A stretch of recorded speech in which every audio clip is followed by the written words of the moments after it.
दोस्तों, आज हम एक ऐसी कहानी सुनाने जा रहे हैं जिस कहानी से आपको बहुत कुछ सीखने को मिल सकता है।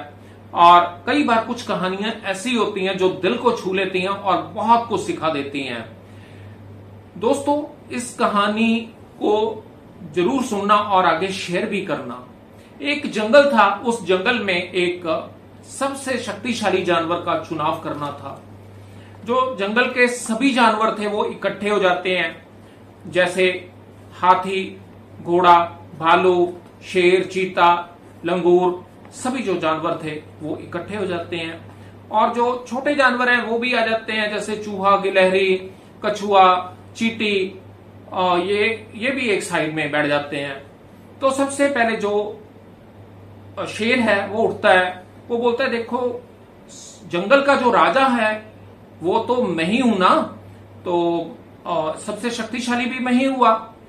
तो फिर बोलता है, चीता उठता है, चीता बोलता है कि देखो सबसे ज्यादा तेज मैं दौड़ सकता हूं, इसलिए सबसे शक्तिशाली मैं ही हुआ।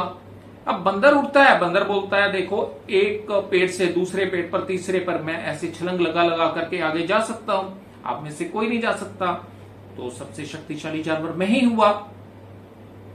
अब जो हाथी था, हाथी बोलता है देखो मेरी इतनी विशाल काया है, इतना शरीर है, और मैं अपनी सूंड में लपेट कर तुमको उठाकर जानवरों को कहीं भी फेंक सकता हूं, ऐसे उठा उठा करके, तो सबसे शक्तिशाली तो जानवर मैं ही हुआ ना।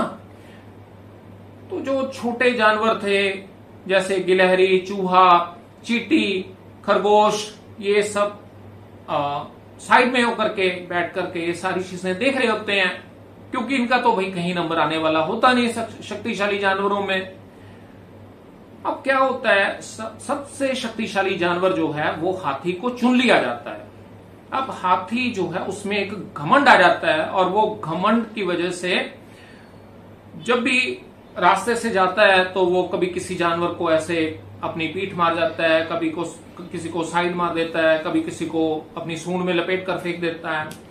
और जो चींटियों के जो घर थे उनको अपने पैरों तले कुचलता हुआ जाता है, जहां पे बहुत सारी चींटियां रहती हैं, ऐसे उनको अपने पैरों तले कुचलता हुआ, जो चींटियों के घर हैं उनको कुचलता हुआ जाता है हाथी। अब सभी जंगल के जो जानवर हैं बड़े परेशान होते हैं हाथी से। वो सोचते हैं अब करें तो करें भाई, क्या करें। तो चींटी बोलती है, चलो देखते हैं। अब हाथी जो है वो पेड़ के नीचे सो रहा था, तो जब वो सो रहा था भाई, चींटी उसकी सूंड में घुस जाती है और उसके चूटी काटती है।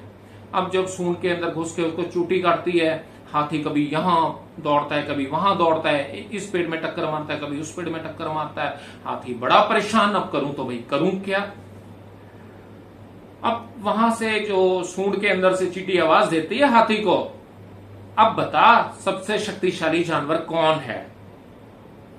हाथी बोलता है, बहन बाहर निकल, मेरे से गलती होगी, जो मैंने तुम सबके साथ किया वो मेरी गलती थी, माफी मांगता है। अब चींटी बाहर निकलती है। अब चींटी बाहर निकलती है तो हाथी सभी जानवरों से माफी मांगता है, बोलता है मेरे अंदर जो घमंड आ गया था मैं उस सबके लिए आपसे माफी मांगता हूं। आप सब लोगों ने ही मुझे शक्तिशाली जानवर चुना था, लेकिन मेरे में घमंड आ गया था। तो हाथी सबसे माफी मांगता है। तो दोस्तों, इस कहानी से सीख मिलती है, अगर आपको प्रधान चुन लिया जाता है या आपको मंत्री चुन लिया जाता है तो आप दूसरे इंसानों को भी इंसान समझें, घमंड ना करें, क्योंकि इन्हीं लोगों की वजह से आपकी जो वैल्यू है वो है। तो ये जो छोटी छोटी कहानियां हैं हमें बहुत कुछ सिखा देती हैं दोस्तों। जीवन की जो सच्चाई है इन कहानियों से सीखने को जरूर मिलती है। कहानी अच्छी लगी हो तो जरूर शेयर करना। Thank you very much. जय हिंद।